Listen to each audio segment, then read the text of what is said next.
The fascinating thing about health reporting these days is that it's in the mainstream media, it tends to be really focused on personal health and getting second opinions from doctors and more sort of, you know, uh, consumerist approach rather than, looking at broad issues within communities, within populations regarding the health of the public in general.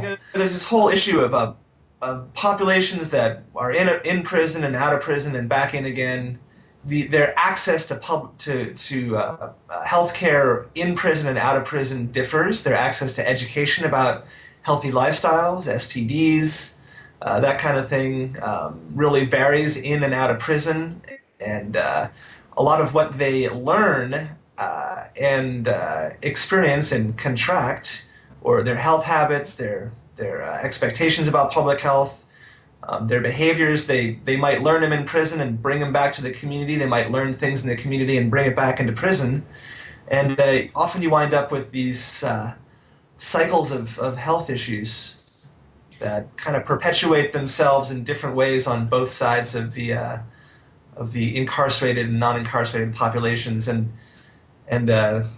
she's going to be investigating a couple different programs that aim to really educate and inspire the incarcerated folks to change their lot in and out of jail.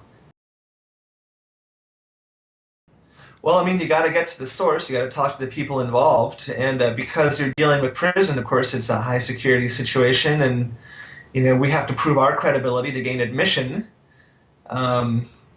which she has succeeded in doing. So we're pretty thrilled about that. And there's also the issue of gaining the trust of the people she wants to interview, and getting them to open up and share their experiences. So that, there is a lot of due diligence and care. It's not just some gung-ho reporter swinging in on a vine, and rescuing the situation with some hard-hitting reporting. That's about building relationships and building trust. And she's the kind of person who can do it, and so far has succeeded. So she's got access to some pretty unusual incarceration situations.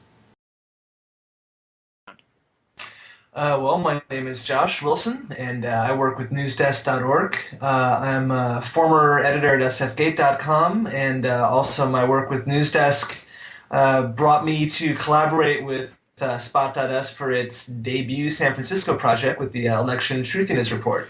Bernice, wow, Bernice is amazing. I've been reading her stuff, in Bay Area media for a number of years, and she's a talented reporter in general. She worked for a number of local publications and magazines, and has cultivated a great focus and interest on health and law and justice issues and women's issues and minority and immigration and ethnic community issues. And I just think she brings a real thorough professional approach to her style of coverage. And when she responded to our ad to work with us last year on the Truthiness Report, I was extremely thrilled. She did some great work. And when she took us up on the public health topic with her particular inquiry around prison health issues, it just really seemed to be in the zeitgeist. And I know she has all the professionalism required to really make this work rise above.